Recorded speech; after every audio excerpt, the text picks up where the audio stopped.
Mesdames, Messieurs, bonsoir et bienvenue à cette nouvelle édition de Tête à Tête avec Jean-Emmanuel. Et aujourd'hui, en Tête à Tête, nous allons regarder l'état du monde avec le professeur Charles Meurs Larose, qui est un habitué de notre chaîne, évidemment, qui est un collaborateur, je peux le dire. Et avec Charles Meurs, nous allons regarder les points chauds, les zones de tension. Évidemment, l'incontournable crise également au Venezuela au moment où on se parle. Alors, concernant l'état du monde, avant de recevoir notre ami Charles Meurs, la Rose, concernant l'état du monde, il faudrait voir que dans certains cas, l'année 2025 a aussi été une année horrible. Comme on dit, annus horribilis, avec une continuité de fractures. Depuis le début de 2020, on a vu la situation du monde se détériorer. Le monde n'est ni en paix ni en guerre complète, en guerre totale, mais dans une instabilité chronique marquée par la banalisation de la victoire, de la violence armée, l'érosion du droit international, la fatigue démocratique et surtout une méfiance généralisée envers les élites en général, en particulier envers les élites politiques. Euh, dans certains pays où il y a eu des élections, les élections, si elles sont organisées, si elles existent, ne suffisent plus aujourd'hui à restaurer la confiance de la population dans l'élite politique. La politique est vécue par beaucoup comme une sorte de théâtre déconnecté des urgences réelles des populations. Les sociétés sont donc à cran, les protestations sont plus fréquentes, mais aussi plus fragmentées, souvent sans un débouché politique clair, sans un débouché politique réel. On a vu la situation, par exemple, aux États-Unis. Euh, on va regarder la situation en Ukraine, qui reste le cœur du conflit européen. Une guerre d'usure prolongée, militarisation accélérée aussi de l'Europe, dépendance sécuritaire renforcée envers l'OTAN. On parlera d'une Europe qui n'est plus un espace de paix évidente, mais un continent inquiet, réarmé, divisé entre solidarité, lassitude et calculs nationaux. On parlera aussi du conflit israélo-palestinien qui connaît l'une de ses phases les plus meurtrières et polarisantes, destruction massive, surtout à Gaza, souvent souffrance civile extrême, radicalisation régionale. On verra ça tout à l'heure, la situation au Proche-Orient. Si on a le temps, on parlera de l'Afrique, qui concentre une grande partie des conflits oubliés. On regardera la situation au Sahel, on regardera très rapidement la situation aussi au Soudan, où il y a une guerre civile dévastatrice, la République démocratique du Congo, qui connaît des violences persistantes, en particulier dans l'est du pays, et on s'arrêtera sur Haïti pour parler d'une situation terrible. Haïti qui a traversé en 2025 l'une des pires crises de son histoire, avec une absence quasi totale d'État fonctionnel. Je l'ai dit, notre invité, et ça je lui donne beaucoup de travail, notre invité c'est Charles Meurs, La Rose. Euh, Quel plaisir, une fois de plus, de te revoir et d'échanger avec toi. D'abord, on commence avec les bons usages, les bonnes manières. Bonne année, Charles Meurs. Ben merci, merci. Bonne année à toi aussi, hein. Merci de me recevoir. Et je dois dire qu'avec une telle entrée en matière, il n'y a pas vraiment place à discussion. Donc, vous avez fait le tour de un tour du monde en quelques minutes. Voilà, c'est comme une sorte de cours de relations internationales en accéléré. Donc, il y a très peu de choses à dire après une telle entrée en matière. Toutefois, on va essayer quand même d'approfondir les angles et d'apporter une certaine, donner un sens beaucoup plus, je dirais, élaboré et approfondi de tout ce qui a été mis de l'avant comme étant les points et les zones de tension au niveau de l'échiquier international. Et c'est ce qu'on va essayer de faire. et j'espère qu'on sortira avec beaucoup plus de clarté qu'auparavant. On en sortira vivant surtout parce que le menu est important. Le menu, il est lourd, Il est mais riche. on va quand même y aller. Chalmers, on va d'abord commencer évidemment par la situation qui est en train de se développer au Venezuela. La perspective d'une intervention était imminente, était évidente pour nous, pour tout le monde, mais c'est arrivé à un moment où on ne s'attendait pas dans la réalité. Quoique Donald Trump avait parlé de début janvier, mais le 3 janvier, quand il y a eu cette intervention, est-ce que ça t'a surpris? Oui, ça m'a surpris. Le timing, pas nécessairement l'intervention en elle-même, mais le timing a été, ben, disons que ça a pris par surprise, même les forces de sécurité vénézuéliennes elles-mêmes, et même une partie de l'administration non plus, de l'administration américaine. L'effet de surprise, c'est quand même important dans des opérations de cette envergure-là. Mhm. Donc, il est important, tout le monde a été surpris, y compris les dirigeants vénézuéliens. Sur ce point-là, je pense que oui, j'ai été assez surpris. Mais en ce qui a trait à l'initiative en elle-même et à l'action telle qu'elle a été, je dirais aussi la finalité de cette action-là, non, il y a quand même quelque chose qui était déjà en cours Mhm. et on n'était pas nécessairement certain de la direction, de l'orientation. Est-ce que c'était un changement au niveau du régime? Est-ce que c'était un changement au niveau du leadership? Est-ce que c'était une tentative de restitution démocratique? Est-ce que c'était les questions économiques et des ressources naturelles qui étaient essentielles? Est-ce que c'est des questions géopolitiques qui motivaient tout cela? On n'était pas sûr. Ouais. Mais la seule Donc, mais l'essentiel, c'est que maintenant, il y a beaucoup plus de clarté dans l'ensemble de cette question-là. Parce que j'allais te dire que Donald Trump, lors de son premier point de presse, a été très clair. Un, sur le fait que ce qui motive la démarche est avant tout une question de ressources pétrolières. Ça a été clairement dit par Donald Trump.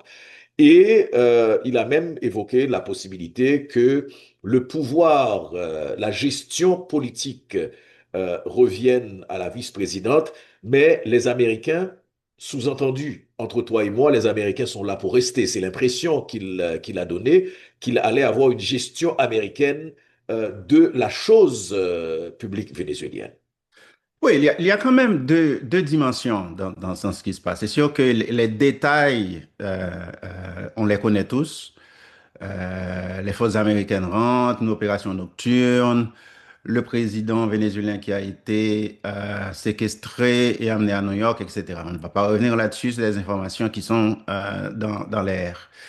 Mais il faut donner un sens à tout ça. Il y a deux dimensions de la chose, hein. Il Mhm. y a une dimension vénézuélienne comme telle, et il y a une dimension continentale. Très bien. La dimension continentale elle-même fait partie des ambitions impériales, de la réaffirmation des ambitions impériales américaines, Mhm. dans le sens qu'une politique de puissance axée sur la mainmise sur les ressources partout où elles se trouvent, et en même temps faire de la puissance américaine un ressort de sa politique étrangère. C'est-à-dire, c'est une politique étrangère beaucoup plus musclée, qui est alignée à des ambitions, disons, incontournables dans le sens de la politique étrangère américaine. C'est pour cela qu'il y a beaucoup plus de transparence non seulement de la part de l'administration elle-même, c'est clair pour eux, ils disent, bon, nous voulons, etc. Ce que nous voulons, c'est les ressources naturelles, c'est-à-dire c'est le pétrole vénézuélien pour d'abord assurer un approvisionnement stable et ensuite pour satisfaire les marchés qu'on est en train de conquérir, en particulier le marché européen.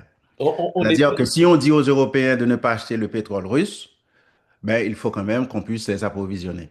Et à partir de ce moment, le pétrole vénézuélien devient un enjeu majeur dans ce sens-là. beaucoup d'analystes, beaucoup d'hommes politiques, de dirigeants aussi prenaient les déclarations de Donald Trump concernant, par exemple, des territoires, des pays visés, un peu à la légère. Ça paraissait comme n'importe quoi. Avec la seule différence, Charles Murs, avec ce qui s'est passé au Venezuela, on est obligé de prendre au sérieux les déclarations de Donald Trump, c'est-à-dire ces tendances expansionnistes. Tu vois, et il est revenu sur le Groenland. Il n'a pas fermé la porte sur le Mexique. Tu sais, est-ce qu'on a raison? Est-ce que l'Europe qui s'inquiète? Est-ce que certains Canadiens qui s'inquiètent? Est-ce que les Mexicains qui s'inquiètent ont raison de s'inquiéter? Bon, c'est pas une question de si on a raison de s'inquiéter, il faut tout simplement prendre acte de, d'une mutation au niveau de la politique internationale. OK? C'est important pour les dirigeants du monde entier et en particulier les dirigeants de la région de prendre acte de cela. J'écoutais hier la dirigeante de la minuscule île de la Barbade, qui est quand même une dirigeante importante au niveau de la CARICOM. Je prends cet exemple-là pour montrer qu'il y a quand même des pays qui existent, hein. Même si ce sont des pays, mais ce sont des pays qui sont à notre niveau en termes d'Haïti. C'est Mia Mottley, qui est l'une des dirigeantes les plus, je dirais, éclairées de la région, euh, de la mouvance centre-gauche de la région. Et elle disait que ce qui est important aujourd'hui, c'est vraiment de non pas de regarder en arrière, mais c'est surtout de regarder en avant. C'est-à-dire que qu'est-ce que nous, en tant que petit pays insulaire, doit faire pour exister? Mhm, Donc, c'est-à-dire pour essayer de vivre dans un environnement où il y a de plus en plus de pays qui vont développer des appétits de puissance et dont la politique étrangère ne serait pas assujettie aux règles existantes, ni au droit international, ni à un contexte institutionnel euh, établi. C'est-à-dire l'ambition de la politique le pouvoir de la force. Nous, en tant que petit pays insulaire, est-ce que on ne doit pas réfléchir sur est-ce que cela ne pose pas une menace existentielle pour nous? Et si oui, comment on va nécessairement articuler notre politique intérieure, notre économie et en même temps notre politique étrangère pour essayer de survivre dans un environnement essentiellement anarchique, où c'est la force qui prime. mhm, mhm, Donc, si c'est un environnement essentiellement anarchique où c'est la force qui prime, à partir du moment qu'on fait le constat qu'on n'a pas assez de force et qu'on n'en aura pas non plus, mhm, parce qu'on n'a pas le potentiel d'en avoir, qu'est-ce qu'on fait? Est-ce que tous les petits vont se mettre ensemble? Sous quel leadership? C'est à peu près ça qui concerne les pays en ce moment. C'est-à-dire que qu'est-ce qui s'est passé au niveau quand Napoléon cherchait à contrôler le monde? Il y avait une coalition anti-hégémonique dans le contexte de la politique internationale d'alors. Coalition anti-hégémonique, c'est-à-dire russe, français, anglais, austro-hongrois, ottomans se retrouvaient du même côté contre Napoléon jusqu'à ce qu'on arrive à ouvrir un nouveau système international en 1815 à Waterloo, la défaite napoléonienne. mhm, Une coalition anti-hégémonique. Dans le calcul international d'aujourd'hui, est-ce qu'une telle coalition est possible? C'est-à-dire, est-ce que les Européens, les Chinois, les Russes, les Indiens, les Turcs ou autres mhm. seraient prêts à sacrifier leurs désaccords pour essayer de se rendre compte qu'il y a une menace existentielle sur leur propre existence. Et cette menace existentielle aurait un nom qui s'appelle les États-Unis d'Amérique, qui est une nation trop puissante. C'est-à-dire quoi? C'est-à-dire que je doute qu'une coalition anti-américaine pourrait venir à bout de la puissance américaine elle-même. Dans le contexte actuel, ce qu'on pourrait appeler de la configuration des rapports de force au niveau mondial. Ouais. Parce que Donc, c'est à ça qu'on fait face aujourd'hui. Absolument, parce qu'il y a beaucoup de gens aussi qui jouent un peu sur le temps.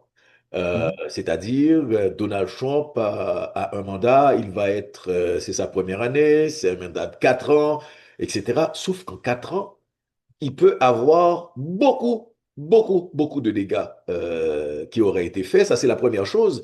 Et puis, il ne faut pas oublier que Donald Trump, comme nous l'avions analysé à plusieurs reprises, euh, n'est que la partie émergée de l'iceberg. C'est-à-dire que le Trumpisme est antérieur à Donald Trump. C'est une tendance extrémiste qui est en train de prendre, de se montrer à visière levée, tu as raison de le dire, de se montrer à visière levée aujourd'hui. Je crois qu'on revient, et c'est intéressant quand on rappelle que la tendance trumpiste par rapport au reste, enfin par rapport à l'Amérique, la tendance états-unienne par rapport à l'Amérique, c'est la doctrine de Monroe. Ça ne date pas d'aujourd'hui. Et on revient en force avec cette tendance sur une suprématie états-unienne par rapport au reste de l'Amérique. Tu as évoqué la situation qui est en train de se développer en Europe et ailleurs. Mais Charles Murs, l'évasion, le kidnapping du président vénézuélien, l'évasion du Venezuela, ça nous donne aussi une autre perspective par rapport à la crise ukrainienne. C'est-à-dire, le droit international en a pris pour son rhume. Et sur la question, ça ouvre une porte, et sur la question ukrainienne, mais aussi sur Taïwan. Tu sais, peut-on avoir une attitude parce qu'on a vu le monde regarder en chien de faïence la situation qui est en train de se développer au Venezuela. Des condamnations du bout des lèvres, il n'y a pas de grande réaction, sauf que là, on a une brèche sur l'Ukraine et sur Taïwan. Oui, absolument. D'abord, il faut mettre les choses en perspective et il faut aussi relativiser. On peut avoir des ambitions sur l'échiquier international. En politique internationale, c'est ça. On peut avoir des ambitions. Mais il faut que ces ambitions soient accompagnées par des moyens pour les réaliser. Il n'y a pas beaucoup de puissances établies sur la scène internationale dont les ambitions sont plus ou moins accompagnées par des moyens militaires, stratégiques et économiques en même temps. Les États-Unis ont des ambitions. Les États-Unis ont limité leur ambition au niveau continental, c'est-à-dire au niveau régional aussi. Pourquoi? Ben parce que il y a eu un processus de désarmement régional qui a été initié depuis longtemps et les États-Unis se sont assurés qu'il n'y a pas vraiment de puissance régionale qui dispose de capacités suffisantes Mhm, pour rivaliser à la puissance américaine. mhm, Le Brésil, par exemple, avait, à un certain moment, le Brésil et aussi l'Argentine des militaires, mhm, ils avaient un programme, disons, un programme nucléaire. Un programme où l'ambition des militaires brésiliens, c'était de construire, disons, un programme qui déboucherait sur une arme nucléaire.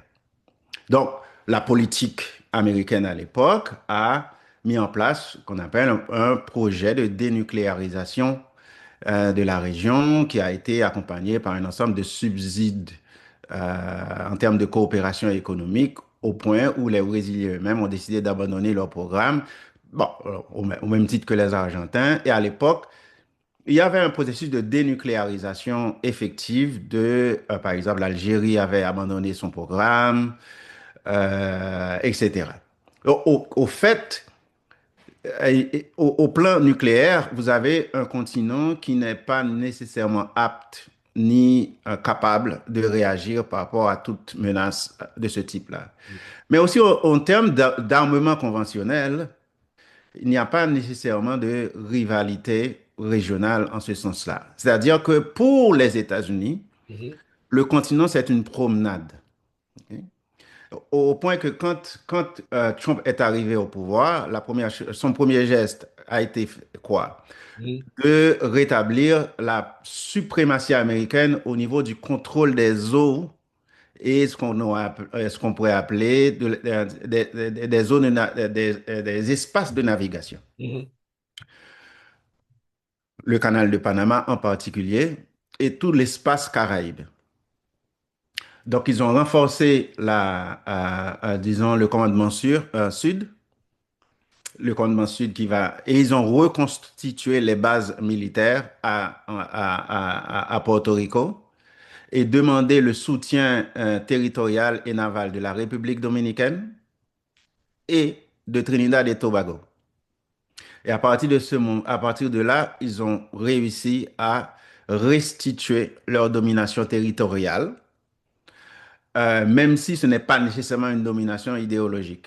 Et tu fais bien de le souligner Ouais. parce que c'est un déploiement qu'on n'a pas vu depuis des décennies. C'est-à-dire, Non, non, c'est un déploiement de type conventionnel, c'est ça. avec des bases Et militaires.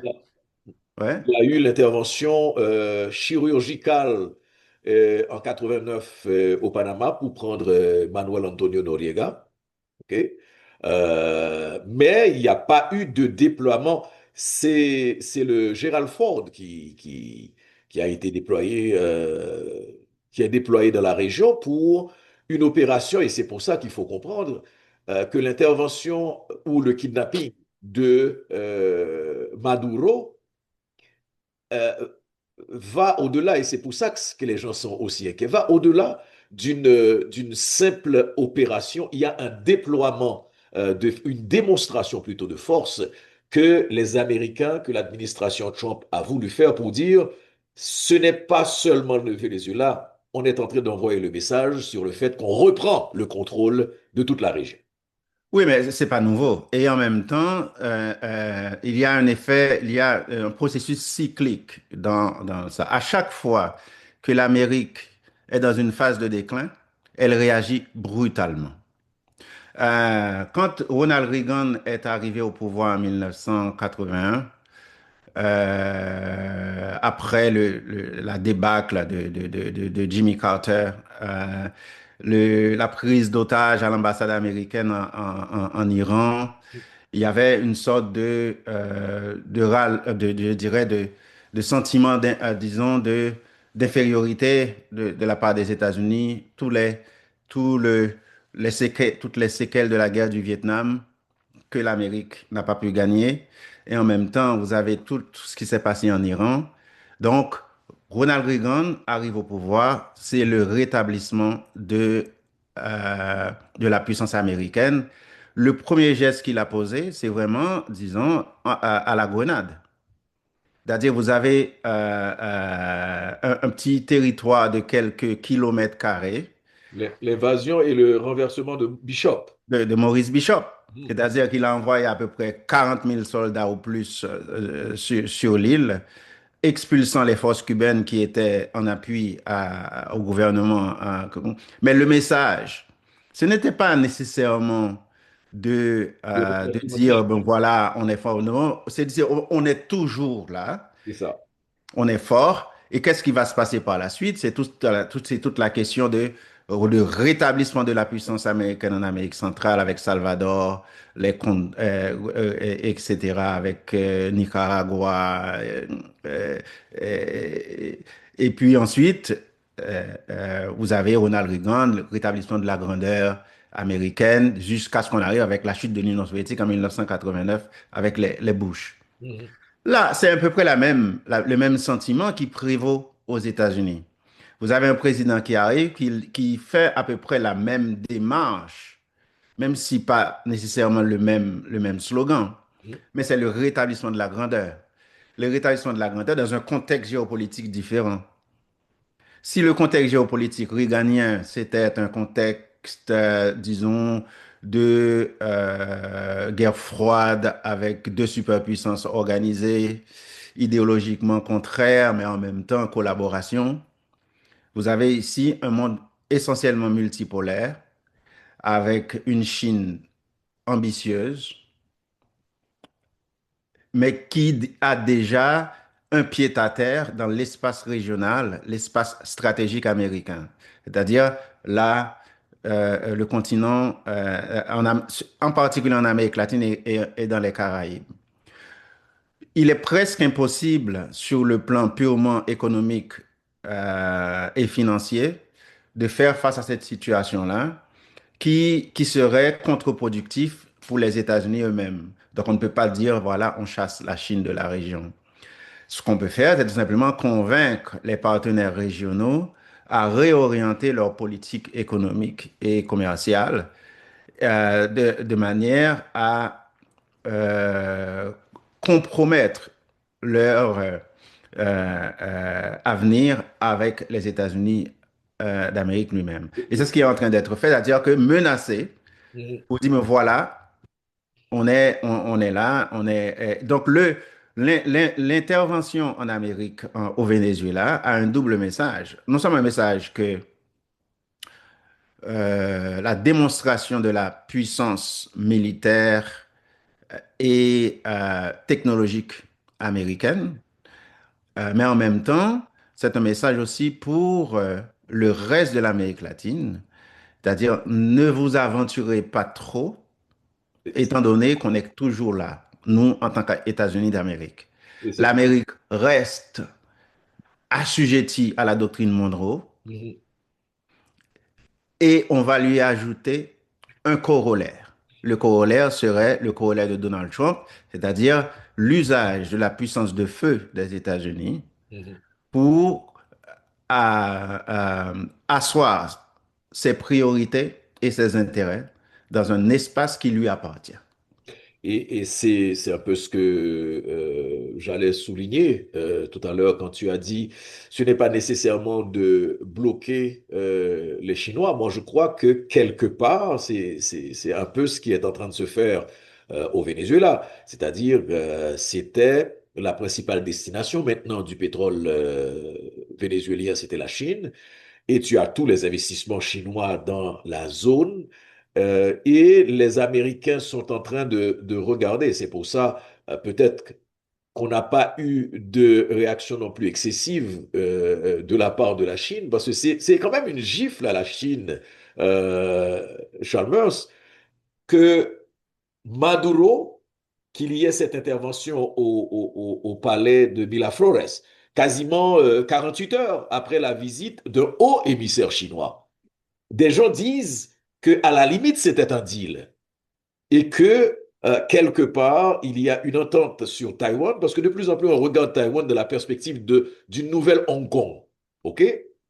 Et c'est peut-être ce qui est en train de se faire, et par rapport à la Chine sur Taïwan, et par rapport à la Russie sur l'Ukraine.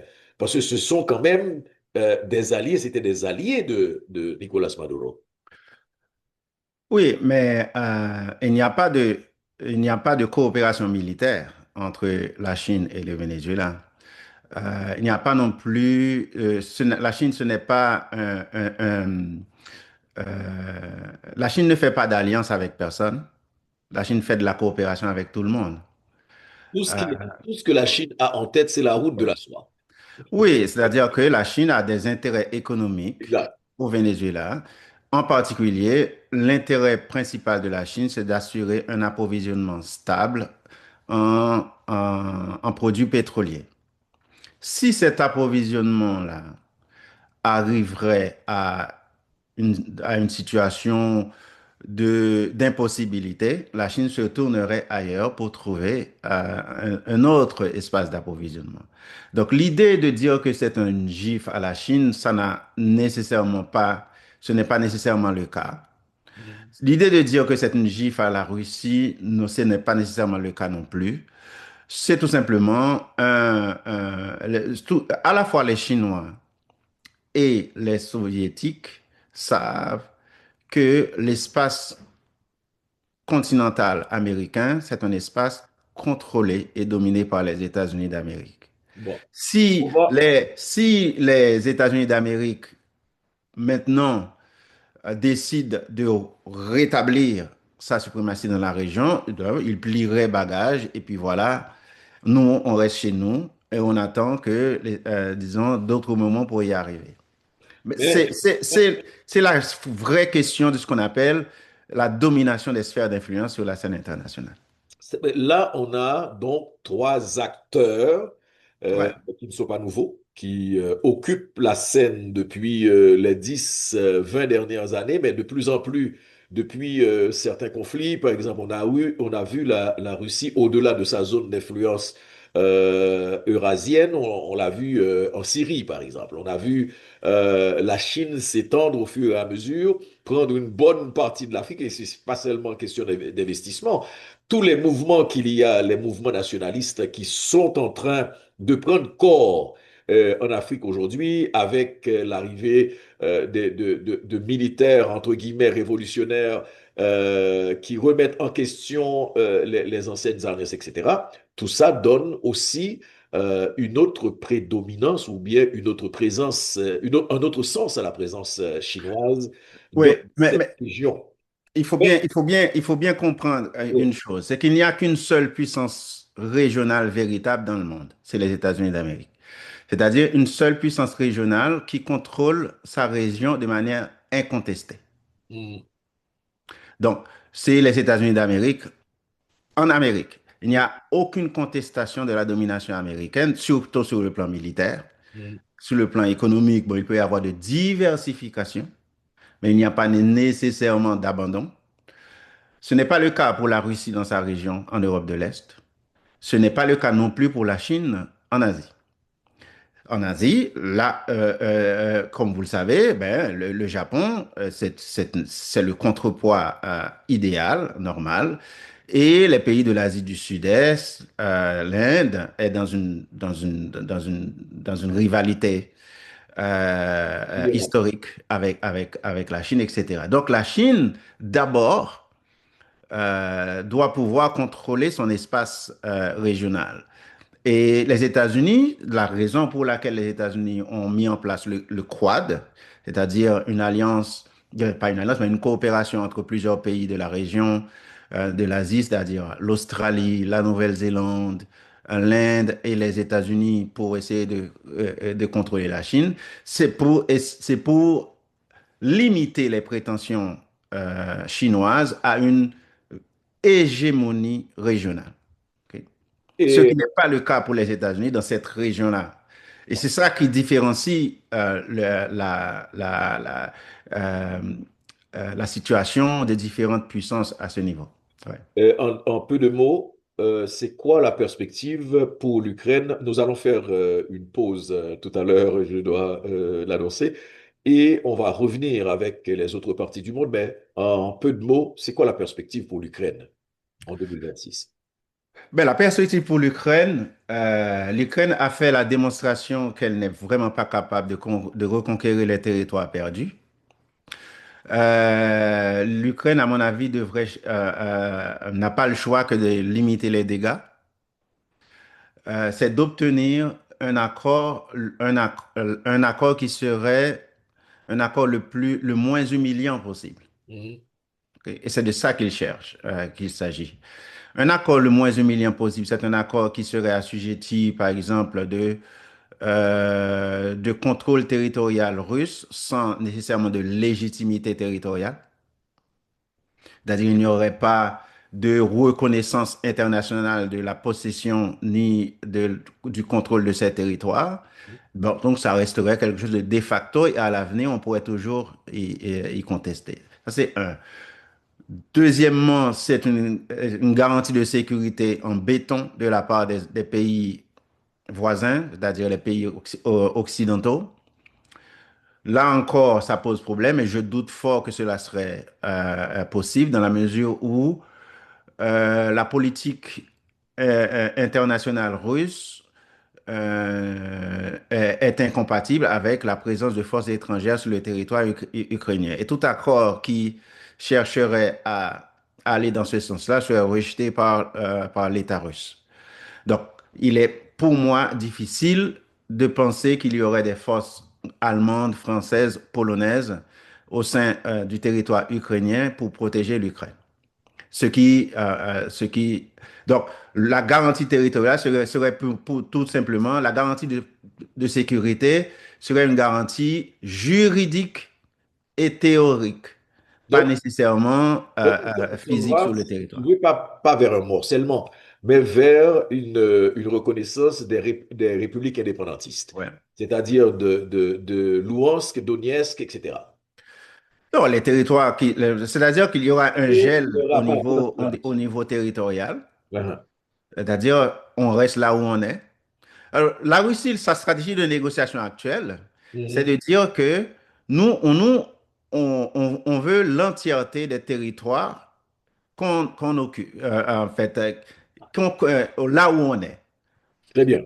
Notre présence, elle est là où on est présent, on veut l'entièreté du territoire, même si on ne l'occupe pas vraiment. Charles Meurs, on va Ouais. faire une pause et puis revenir avec cette perspective, enfin, cette analyse de l'état du monde, ce bilan 2025 de l'état du monde. OK. À tout de suite. Retour dans cette actualité en mouvement avec le professeur Charles Meurs-Larose qui est avec nous et on est en train de faire le bilan de 2025, de regarder l'état du monde plus qu'un bilan exhaustif parce qu'on ne peut pas toucher toutes les parties du monde. Mais il faut bien, dans cette perspective qu'on a regardée, l'omniprésence américaine, il y a une situation de tension qui est en train de se développer chez l'une des cibles des Américains. Je veux parler du régime des ayatollahs, l'Iran. Il y a un mouvement de protestation. L'année commence, l'année s'est terminée sur une dynamique de protestation et commence dans cette même dynamique. Et nous avons entendu Donald Trump carrément mettre son grain de sel là-dedans en disant qu'il n'écarte pas la possibilité d'une intervention si les manifestations sont réprimées.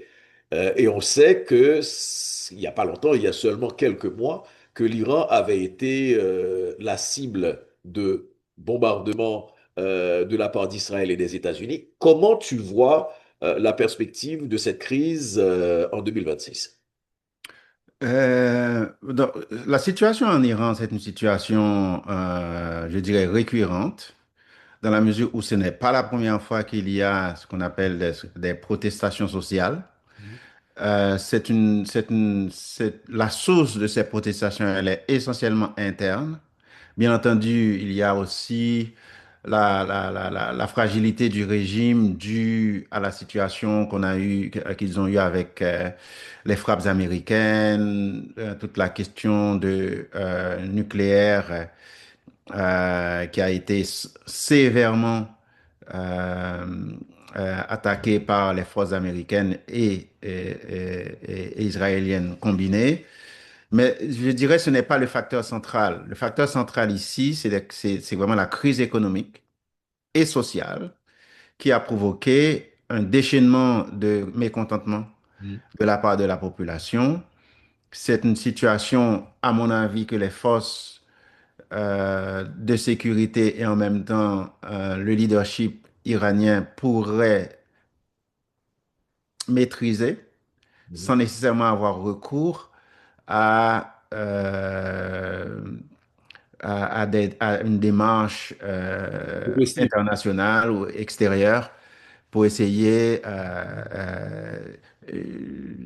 d'intervenir et provoquer ce qu'on appelle un changement intérieur qui serait... Je ne vois pas comment cela pourrait se réaliser Mhm. dans le contexte iranien. Absolument. Maintenant, on regarde la situation dans les territoires occupés, en particulier à Gaza, puisqu'il y avait un semblant d'accord, c'est le cas de le dire, pour mettre fin à la guerre.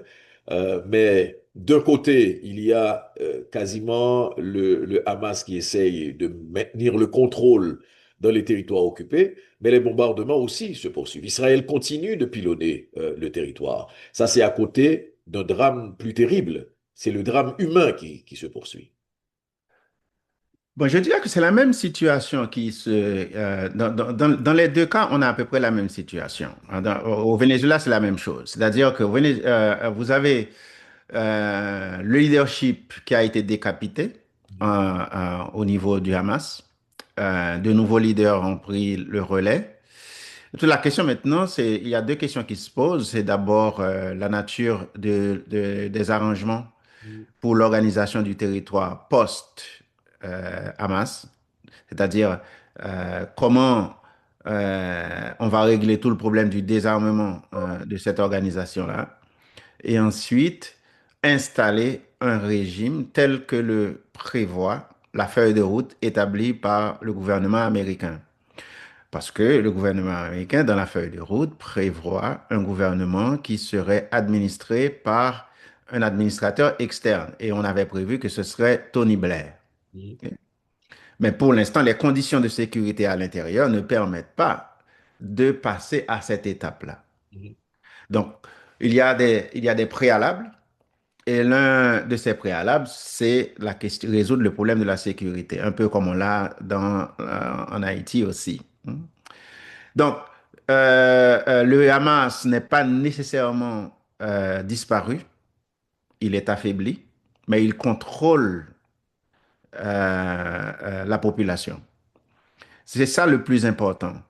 Le plus important, c'est qui contrôle l'ordre interne. C'est pas nécessairement les bombardements, c'est pas nécessairement la capacité de tout exploser de l'extérieur, mais qui contrôle l'ordre interne. Les Américains ont bien compris cette situation-là au Venezuela et ils ont composé avec cette réalité-là. Ils n'ont pas nécessairement dérangé l'ordre interne, ils ont tout simplement choisi quelqu'un qui est capable de garantir cet ordre-là tout en changeant le leadership. Donc, ce n'est pas un changement de régime, c'est un changement de leadership à l'intérieur du régime. OK? Ce qui est important pour les Américains au Venezuela, c'est d'obtenir des objectifs, des gains financiers et pétroliers. Ce n'est pas nécessairement Changement de régime. obtenir ce qu'on pourrait appeler des gains moraux Oui, mais et changement de régime, dans le cas. oui, C'est un changement de régime. Si tu vois la décapitation de la révolution bolivarienne, si on veut, parce que c'était ça la suite avec Nicolas Maduro après Hugo Chavez. Là, en ce moment, c'est certain que la personne qui va remplacer Maduro d'une façon ou d'une autre va devoir accepter les obligations, les exigences de l'administration américaine. Donc, c'est pas ouais. un régime, c'est un régime qu'ils vont mettre en place et qui sera en leur faveur. Non, le régime va changer de nature, mais Mhm. ce n'est pas un changement de régime. Très bien. Le régime va changer de nature, c'est-à-dire qu'il y aura une plus grande propension à faire des concessions. Mais je ne vois pas nécessairement les États-Unis, en tout cas pour l'instant, insister sur le changement en termes de politique intérieure du Venezuela. Donc, il n'y a vraiment pas ça, c'est-à-dire que les acteurs restent les mêmes et la politique reste telle qu'elle. Ouais. Donc, il n'y a pas nécessairement... Les prisonniers n'ont pas été libérés au Venezuela, les prisonniers politiques. Et il n'y a pas nécessairement on n'a pas ce qu'on pourrait appeler l'Assemblée nationale est contrôlée par les chavistes. Ouais. Et là, L'armée continue à être contrôlée par les chavistes. oui, mais là, ce sont des Les élections. miliciens sont là. Il n'y a Ouais. pas de changement de régime. Il y a la nature, c'est-à-dire que maintenant, on va passer à un régime qui serait beaucoup plus enclin à faire des concessions à une force externe tout en gardant le contrôle interne. C'est ça la vraie question. Good. Maintenant, regardons la situation très rapidement en Afrique, parce qu'on a vu d'autres pays après le Mali, le Burkina Faso, il y a c'est le Nigeria, et qui se trouve dans la mire de l'Occident aussi. Il y a même eu des bombardements. Comment tu vois la perspective 2026 dans la zone, parce qu'on parle de la zone du Sahel, et avec une tendance de plus en plus affirmée de se sortir euh, de cette mémise à la fois européenne, plus française qu'européenne at large. Comment tu vois cette perspective? Bon, en ce qui concerne l'Afrique, il y a beaucoup d'événements qui se passent, qui vont à peu près dans la même direction. C'est c'est achever Hein, le processus d'émancipation continentale. C'est-à-dire qu'il y a une réelle volonté d'affranchissement de l'Afrique hein, et d'indépendance nationale à ce niveau-là. C'est-à-dire que les pays occidentaux ont de moins en moins de capacité à influencer les décisions prises par les dirigeants, par certains dirigeants africains. Donc hein, il y a quelque chose qui est en train de leur échapper. Donc maintenant, il n'y a pas non plus euh, de, de volonté, je dirais, d'identification de puissance extérieure qu'on pourrait dire qui contrôle l'Afrique. C'est-à-dire que de plus en plus, ce qu'on pourrait appeler l'Afrique hein, est en train de se diluer à l'intérieur, disons, d'États-nations qui sont en train vraiment de s'affirmer.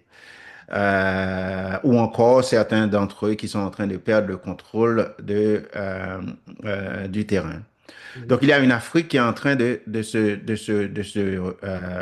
émancipé, de trouver une nouvelle voie. C'est absolument. ce que je vois. Mais il y L'Afrique, a quand même des postes, le slogan, c'est des l'Afrique foyers sereine. de tension qui sont très, très, très forts, puissants. En particulier dans les Grands Lacs, Ouais, la zone des Grands Lacs. avec toute la question rwandaise Ouais, le conflit RDC, et Rwanda. congolaise, Ouais. qui embrase à peu près toute l'Ouganda, le Rwanda, Burundi et le Congo. C'est une zone de tension et qu'il a été depuis très très longtemps en raison effectivement des ressources naturelles que cette région-là comporte. Mais il y a quand même une nouvelle réalité qui s'impose, c'est-à-dire une prise de conscience de la place de ces ressources-là dans le développement national de ces pays-là.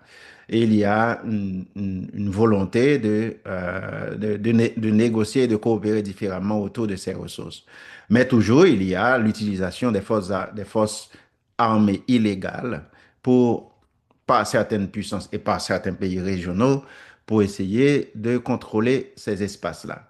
Ensuite, il y a toute la question nigériane, tout ce qui se passe au Nigeria, c'est-à-dire avec, il y a une volonté de déstabiliser ce pays-là, étant donné que le Nigeria reste quand même la principale puissance énergétique en Absolument. termes de production pétrolière régionale, c'est le pays phare. Ouais. Donc, Encore là, comme je disais, les questions d'intérêt. euh, les questions d'intérêt liées, disons, d'intérêt pétrolier. Oui, Pour les absolument. États-Unis, c'est Quand ça on qui est important. parle de bombardement, de position de l'État islamique, etc., etc., c'est après coup qu'on va donner toutes ces explications, mais on sait très bien, comme tu l'as souligné, que c'est une tendance à la déstabilisation. Déstabiliser le Nigeria devient un objectif important pour pouvoir mettre la main sur les ressources pétrolières qui se trouvent dans le sud du pays, vers les ports, et satisfaire aussi les ambitions impériales américaines. Ça, c'est la stratégie. Est-ce qu'ils y parviendront? Ça, c'est autre chose. Mais il faut regarder de ce côté-là en 2026, étant donné que Il y a déjà des tentatives qui ont été faites. On a passé par la défense des chrétiens, etc., comme étant un subterfuge, un Absolument. paravent pour essayer d'y arriver. Tout comme on a fait la même chose en Afrique du Sud, la défense des Blancs. Hein. La Oui, défense des Blancs comme étant un paravent pour essayer de pour euh, déstabiliser le régime. mettre la main sur les richesses Absolument. sud-africaines. Et on va parler, pour terminer, avant d'aborder la question haïtienne, on fait un petit coup d'œil sur la situation au Groenland, parlant d'exploitation de richesses.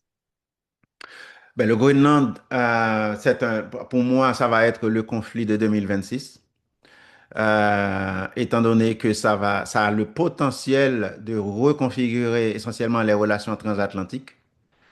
Étant donné que le Groenland, c'est un territoire européen, dans le sens que le Danemark fait partie de l'Union Absolument. européenne, J'allais te dire, oui. et donc c'est un territoire danois. Oui. Quelle serait la posture des États d'Europe devant la possibilité d'une conquête américaine du territoire du Groenland? Est-ce que cela provoquerait une rupture de l'Alliance Atlantique, c'est-à-dire l'OTAN? Parce que c'est un conflit qui va nécessairement mettre en présence des territoires, en fait, des pays membres de l'OTAN. Est-ce qu'on a on a la capacité diplomatique de résoudre ce conflit par des voies de coopération, etc. Est-ce que les Européens sont prêts à affronter les États-Unis sur ce dossier-là? Disons que la posture des États d'Europe en ce moment, quand je dis États d'Europe, parce que le Canada aussi fait partie des États d'Europe dans ce sens-là, dans ces deux dossiers-là, Venezuela et Groenland, c'est ils ont été assez timides et silencieux sur la question vénézuélienne pour ne pas nécessairement heurter La susceptibilité de les Trump. susceptibilités américaines. Et sur le Groenland, ils ont été beaucoup plus fermes, étant donné qu'ils ont agité le droit international, la défense de la souveraineté, les questions liées à l'intégrité territoriale, etc., et le statu quo territorial, Ah ce oui, genre de mais choses. les Donc, Canadiens, c'est parce que Trump a fait la perspective aussi sur le Canada, hein. Et tu sais bien, ce proverbe vient de chez nous, quand la barbe de ton camarade est en feu, tu peux commencer à tremper la tienne. ouais. Mon camarade nous prend du fait, mais pas à la trempe. Donc, c'est un peu, le Canada est en train de se dire, il y a quelque chose qui est en train de changer. Il y a des choses qui paraissaient impensables et qui sont en train de se produire dans la politique internationale. Le droit international, comme je l'ai dit, j'ai dit en début d'émission que le droit international en prenait pour son rhume. Là, c'est plus que le rhume, c'est une infection. Bon, le droit international, dans ce cas-là, il y aura toujours du droit international pour ceux qui le veulent, pour ceux qui le souhaitent. Il y Et, aura et pour ceux qui le subissent, bah, ça, c'est autre chose. Il y aura toujours de la coopération basée sur les règles. euh, Alors, si on est des pays qui veulent coopérer, ben, on n'a pas le choix que de faire appel à ces règles-là pour organiser la coopération entre nous. Mais il faut pas, il y aura de moins en moins de naïveté par rapport au pouvoir des règles dans les relations. Et c'est ce qui est en train d'être observé maintenant. C'est-à-dire que de plus en plus, les États qui ont de la capacité ont de moins en moins tendance à se référer et à assujettir leurs relations à des règles établies et bien comprises. Le Canada, c'est un pays qui a besoin de règles pour pouvoir exister sur la scène internationale. C'est un pays essentiellement dont la richesse est basée sur le commerce.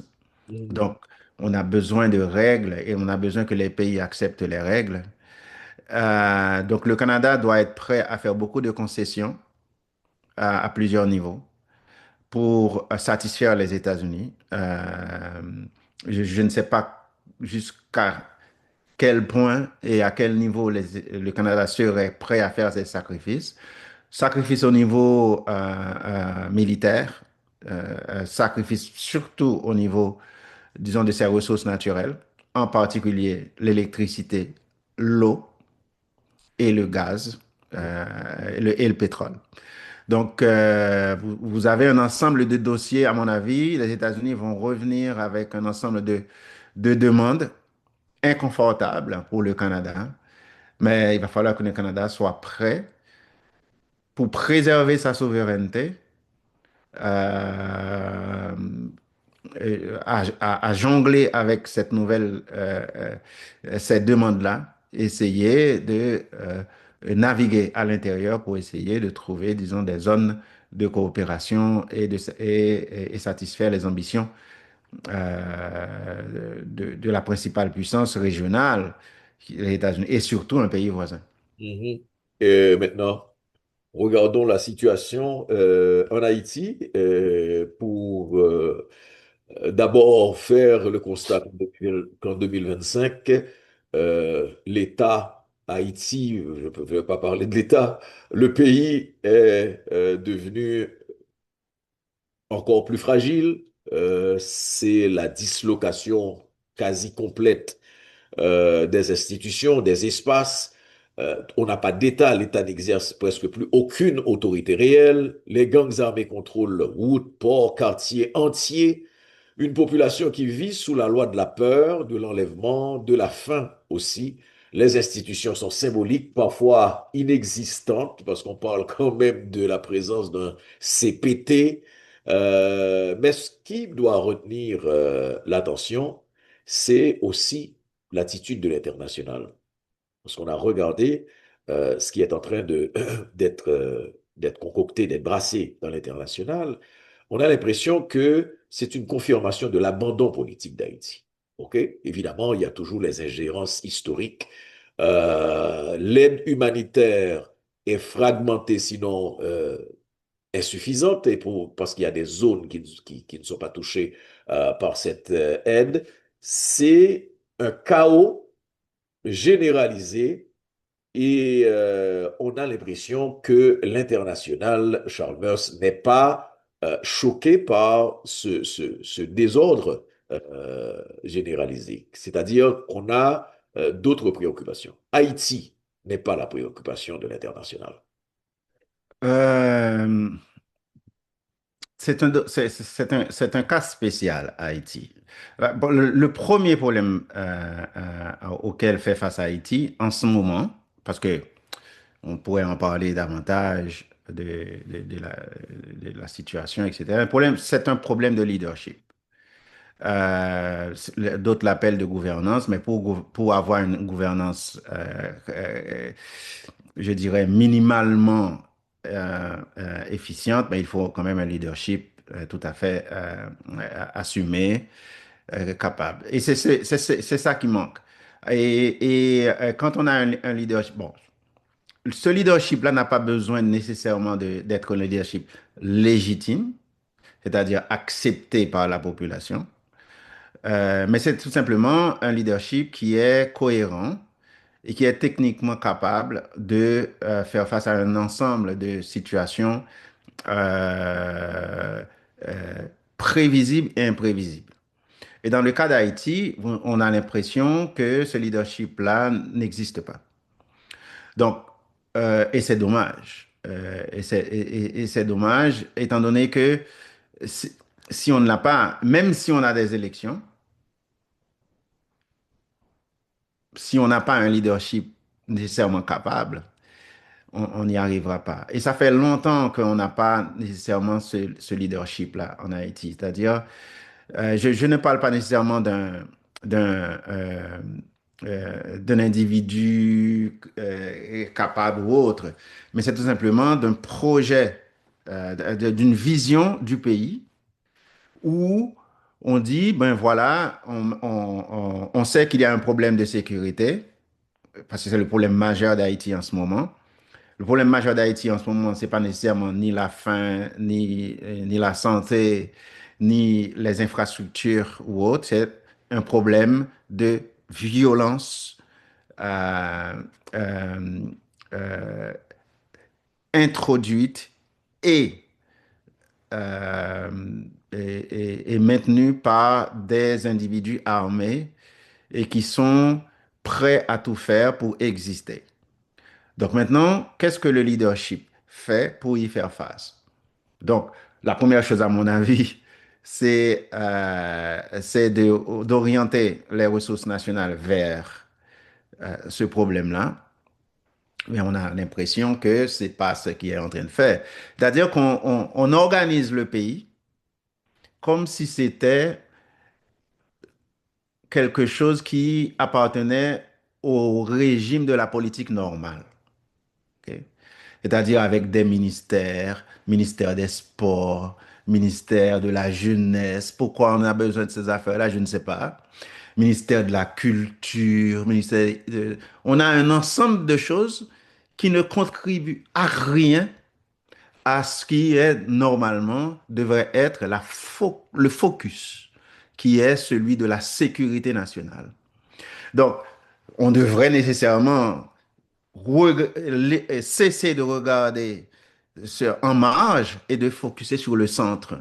Le centre, c'est vraiment la question de la sécurité. Donc, on devrait avoir les ressources nationales orientées vers cela, c'est-à-dire vous devrez avoir un pays nécessairement qui se considère comme un pays avec un budget de guerre, des gens qui sont nécessairement placés pour renseigner, informer, agir et, si nécessaire, anéantir.